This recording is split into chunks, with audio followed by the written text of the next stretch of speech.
Hi, I'm Donald Osborne, and welcome to the Audrain Automobile Museum here in Newport, Rhode Island, and to our new exhibition, Collecting Moving Forward, Youngtimer Landmarks. This is a really exciting exhibition because we here at the Audrain believe in connecting with cars and in finding those ways that people truly connect with cars. And it doesn't have to be about very old cars. In fact, one of the things that we discussed when planning this exhibition is the fact that all of us came to collecting cars and to our automotive enthusiasm through the cars that we grew up with. And the cars that we first became interested in when we thought of cars as more than transportation. And typically, certainly for myself, those cars were cars that were 10, 15, 20 years old. My first car was a 1963 Corvair Monza convertible. When I bought it, it was an 11-year-old used car. But it was already an interesting car, and this exhibition highlights those cars from the not very distant past, the 80s, 90s, and 2000s, that have now stood the test of time and are truly proving to be interesting and worthy of collectible interest now and in the time going forward. As we usually do in these preview videos, we'll give you an overview of the exhibition and things that you should look for when you come to visit the gallery or when you do further research on our website. We also will be coming back to you in the future with more in-depth video on these cars and the motorcycles in the exhibition so that you can learn a little bit more about why they're here in our show.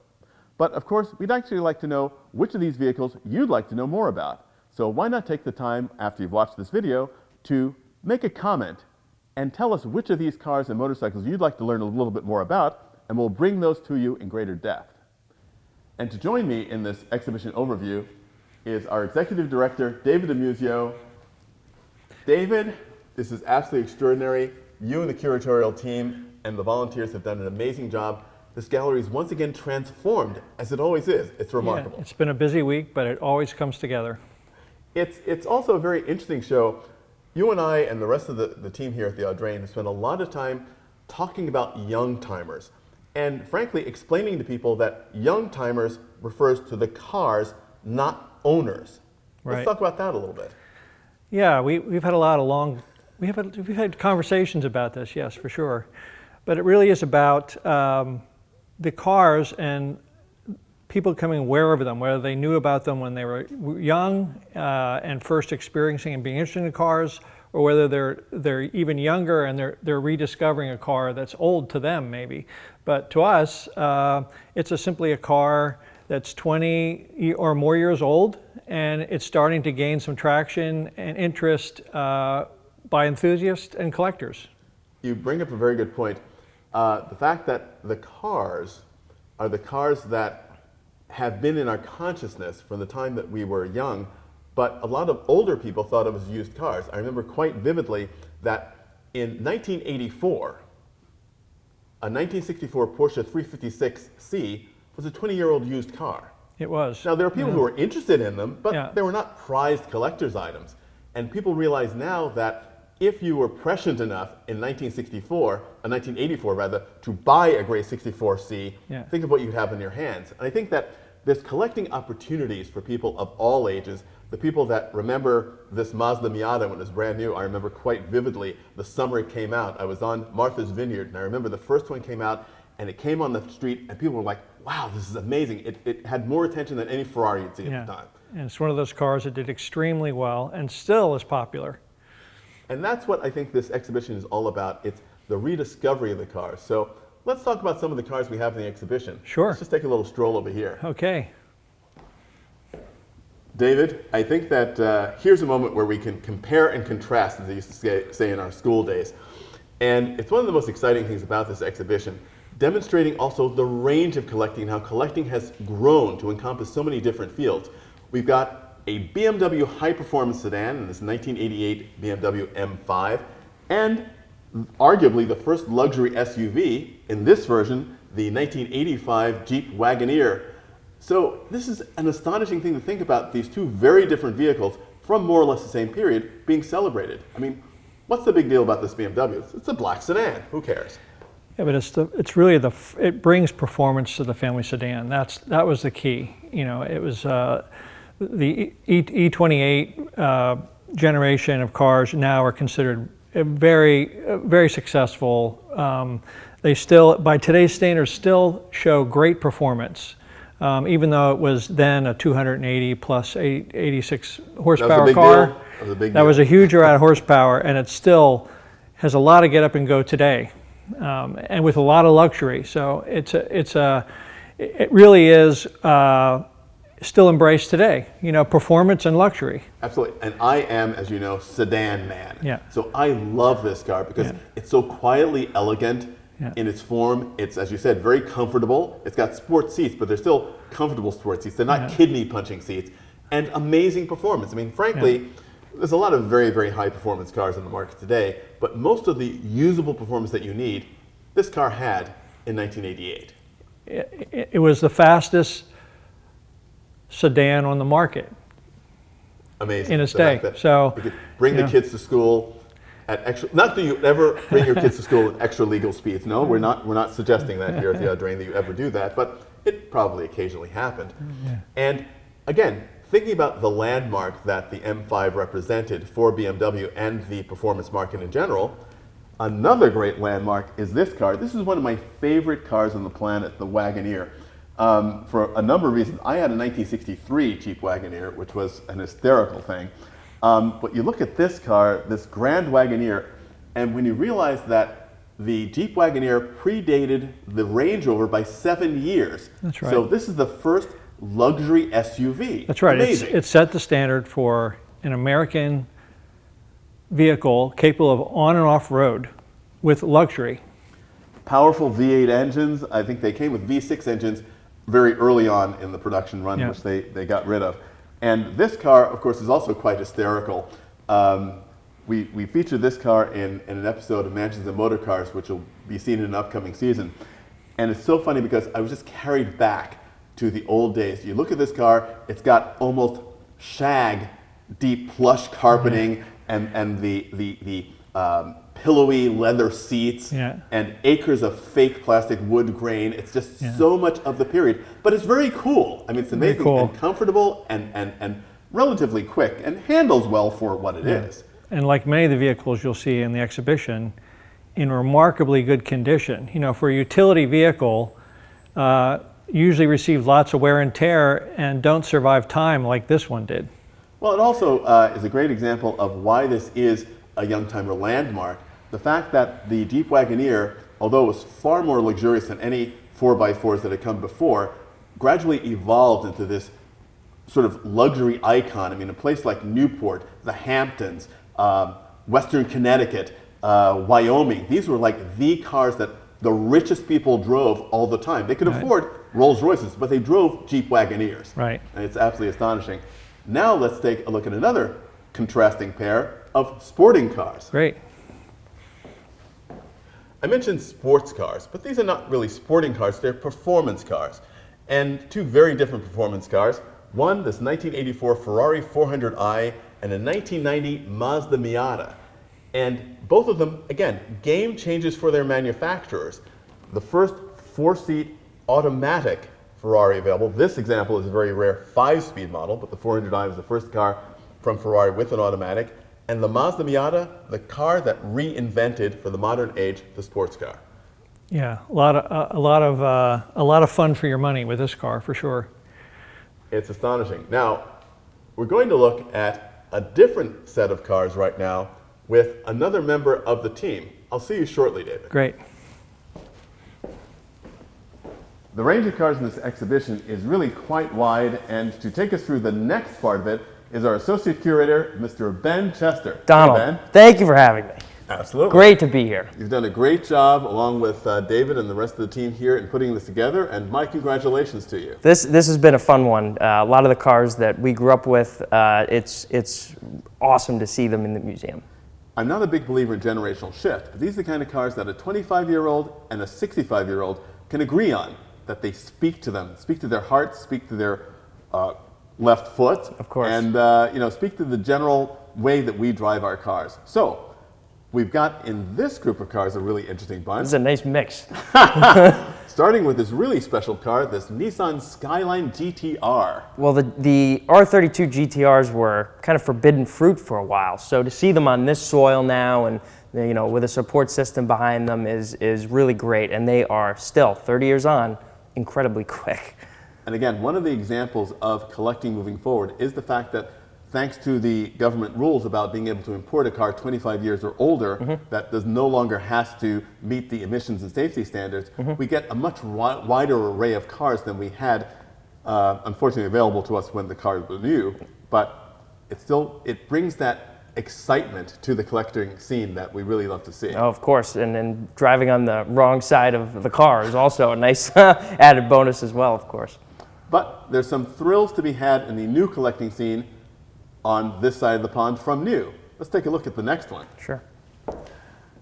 The Fox Body Mustang was a real landmark when it was new because it marked the return of performance after a very fallow period, and we've got a great example of that car here in this exhibition, this amazing 1988 GT 5-liter convertible. Oh yeah, the 5-liter Fox Body really saved the Mustang. The mid-70s to early mid-80s were a tough time for the Mustang. We thought we might not see the Mustang again, but since this, it has completely taken off, and people still use these for all kinds of different automotive activities today. Well, there's a reason why, and I'm not going to certainly offend any owners here or enthusiasts, because every car has its enthusiast base, and people connect with the car in a way that is meaningful for them. But there's a reason why in a Youngtimer Landmarks car, we don't have a Mustang 2. We've got a Fox Body 5-liter Mustang. Oh, of course, of course. And of course, one of the other things which is very interesting about collecting moving forward is the fact that collecting is also something which is affordable at all levels and for all types of cars. I mean, we've seen very exotic cars like the Ferrari 400, the Nissan Skyline GTR, and we're going to take a look in this exhibition at something which is a very humble car, this 1987 Fiat Panda 750CL. The Panda is one of those cars that is really interesting because it represents, to me, one of the highlights of automotive design, the utility that is entertaining. It's easy to design a luxury car or a sports car because the brief is fantastic, you don't have to worry about expense.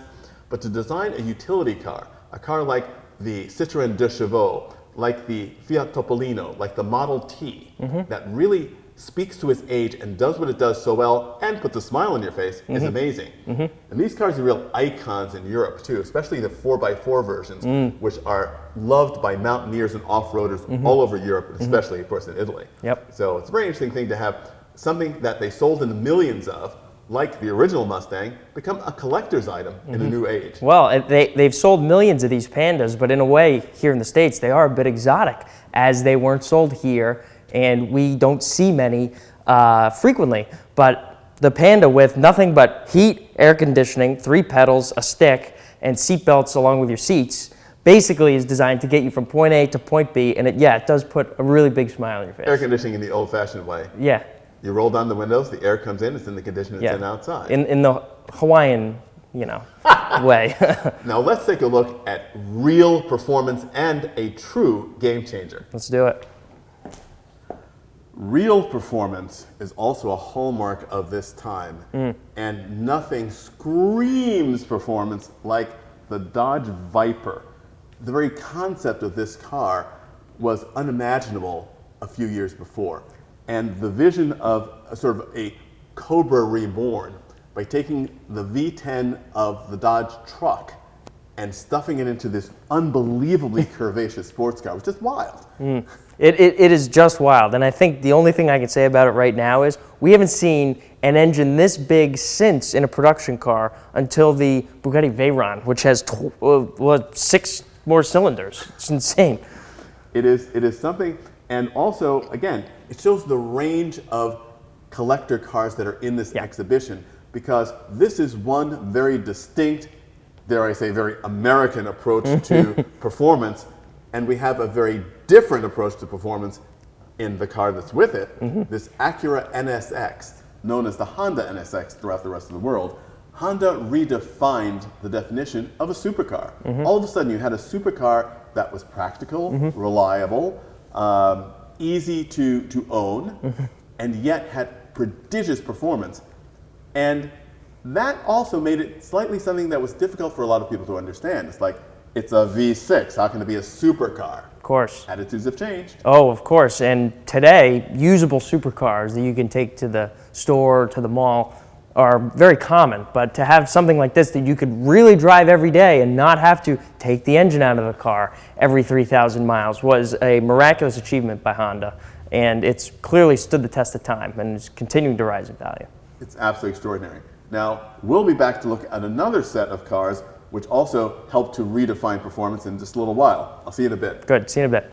The cars we're with right now, David, show another very interesting aspect of this exhibition and the Youngtimer idea as well. Only 10 years separate these two cars, this 1995 Mini and this 2005 Subaru. And yet they're from completely different worlds. That's right. This is the end of a production. You know, the Rover production ends, and then shortly after, the BMW Mini hatchback takes over, and that car maybe relates better to this. But this is really interesting to collectors today because it's really the end of an era. And what's also great about this car is that it references, and we'll learn more about this when we do our in-depth video on it. But it's got those stripes and the name John Cooper, which is all about mini performance in racing. And this, of course, is the mighty WRX STI, the road-going version of the World Rally Championship winning cars. And another great example of how Japanese cars have really come into the collecting consciousness. And that's something that's not going to go away. And the next car we're going to look at is quite interesting as well because it's also a performance car from a place not known for performance until this manufacturer changed all that. That's right. I look at this car and it's such a wonderful example of the unexpected. A 1991 Saab 900 Turbo SE convertible. And Saab is a manufacturer that frankly some young people don't even know about because the mark is now gone, unfortunately. And the Swedes were known, Volvo and Saab, for safe, reliable transport. And yet Saab is the company that did more to make turbo an everyday word on the road than any other company, I think. That's right. It has a really flavorful, sporty feel to it when you drive it. These cars are absolutely astonishing, and this is also a very rare example of the model, a one-year-only SE model, SE Turbo, and in this 1991 exclusive color of Monte Carlo yellow, which we'll also get into more when we talk about this car in greater depth, which I'm dying to do. A reference to, again, performance. Saab's performance in the Monte Carlo Rally. And that's something that a lot of people also don't think about as well. Great car. It's absolutely amazing. Well, David, we're going to take a look at some other vehicles, some of which are of great interest to you because I know that you're a great motorcyclist, but we'll come back to you. David? Hey, see you soon. Thanks. We saw with the NSX that Japanese performance was not just a one and done with the Toyota 2000 GT. And by the time you get to the mid-1990s, it's astonishing to think of the levels of performance that we find in this 1993 Mazda RX-7 Turbo and this 1994 Toyota Supra Twin Turbo. I mean, it's amazing. I remember quite vividly at the time in the late 1970s when we thought, performance is gone. Me too. and to also think about, you know, what this car represents in terms of technology, because Mazda was the only manufacturer to stick with the Wankel. All the Japanese manufacturers seem to be innovating and were thinking ahead of their time. Mazda with this RX-7 with the twin turbocharged rotary engine and 300 plus horsepower in the early 1990s was so far ahead of the game that the American manufacturers had to take a step back and really think about what they were doing. The Supra now obviously is totally a legend in, you know, drifting, the Fast and the Furious saga, drag racing. They're easily tuned to over 1,000 horsepower. But in the early 90s with 320 horsepower in basically a sports GT with some really high performance kind of characteristics to it, this was just took the game by storm. It was really a game changer, you know, for world-class performance. Again, why these cars are here as landmarks in collecting moving forward. Now let's go from Japan to the Vaterland, Sure. to Germany. You say so. You say so. Of course, German cars have been prized by collectors in all eras, and this is not an exception. The 80s, 90s, and 2000s have seen some of the greatest cars created by German manufacturers who are legends. Mercedes, we've got this amazing 190 2.3 Evo 2, and it's the ultimate evolution of the high performance homologation special. Yep. We have a car which was a shock and surprise to all die-hard Porsche enthusiasts when it was introduced, the 928, this in a very late GTS example. And we have a car which is a bit of a surprise to a lot of people who are not die-hard Volkswagen enthusiasts, the incredible R32. Now, what these three cars also have in common is the fact that they were cars that people didn't really expect that they would become collecting icons necessarily, even when they were new. I mean, they were done to a practical purpose. This Evo 2 to homologate the model for Deutsche Tourenwagen Meisterschaft Racing. But, you know, what does this car say to you today as a collector car? The Evo 2 is a car that I just want to put on a t-shirt and wear everywhere I go because it's just like the epitome of 90s motoring to me. I mean, they built it because they had to race. They didn't build it just to throw a big wing and side skirts on a car. With self-leveling suspension, adjustable wing, you know, it's got the 5-speed dogleg box that was shared with other cars of the period. It's just the real epitome of Mercedes and what they were really striving for in performance. And it really led to the AMG mark growing into its own as well, which is really interesting. And what's really interesting is you say that the Evo 2 sort of is the essential nature of Mercedes performance. Yeah. And the 928, on the other hand, was the car that Porsche fully expected to replace the 911. And they found that the Porsche enthusiasts were not quite understanding the shift from the 911 to the 928, much as Jaguar enthusiasts didn't understand the evolution from the E-Type to the XJS. Right. Two very different cars for very different purposes. And today, people are discovering the essential nature of one of the greatest Grand Tours built in the late 20th century. That incredible V8 engine with incredible power and torque throughout the range. And it's quite interesting. We were chatting before about the fact that this is an automatic example, as many of them were. I remember quite well in the great British magazine Car, the great Le Mans racer, Derek Bell, road tested one of these cars, and it had an automatic. And he said, this is perfect. It suits the characteristics of the car quite well. And he got a lot of stick, as they would say in the UK, about that.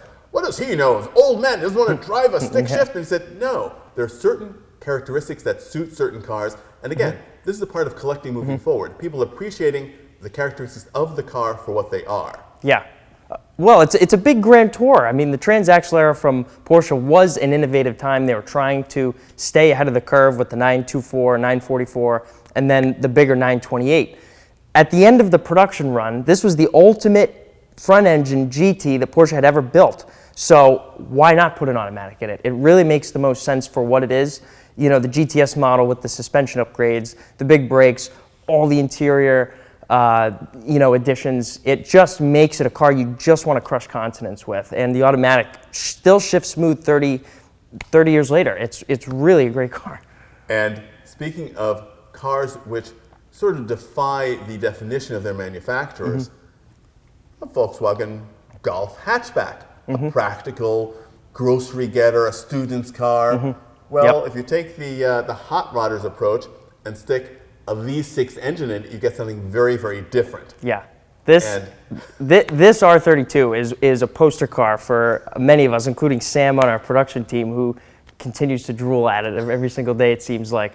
But torque vectoring all-wheel drive. This one has some period correct 2004 modifications with KW coilovers, the rear wing, the mirrors. It's a very unique driving experience, and the V6 is actually an interesting configuration because the cylinders are actually wedged in between each other, which creates a different torque curve, but also a very unique sound from that engine. So it's really a fun car you can drive all year long. And that's something I think is true of all of the cars in this exhibition. Why these cars are landmarks in Youngtimer collecting because they all offer a very unique driving experience. And I think experiential ownership is a lot of what drives interest in these Youngtimer cars. Thanks so much, Ben. We'll see a lot more of you as the exhibition goes on. We come back and take a little closer look at some of these cars. Thanks, Donald. Now we're going to look at the two-wheel part of this exhibition. And of course, collecting is not limited to four-wheeled vehicles, but of course, two-wheeled vehicles are extremely collectible, and no one knows that better than Antonio. So I am the Audrain resident motorcycle guy, as I've been described, but we have some wonderful motorcycle examples here, the Ducati 916, the Ducati Monster Fogarty Edition, the Suzuki Hayabusa, and the Honda Rune. And they all have very specific functions, and I think they summarize the time very well. And what makes them qualify as being Youngtimer landmarks? Well, I think this is the pinnacle of Ducati technology in the 90s. It was one of the most advanced bikes that they made. Everyone wanted one of these. This was the poster child. The Monster really saved Ducati in the 90s. They brought them out of bankruptcy. This is the Fogarty edition, so it was commemorating Carl Fogarty, who won them a ton of championships on this bike.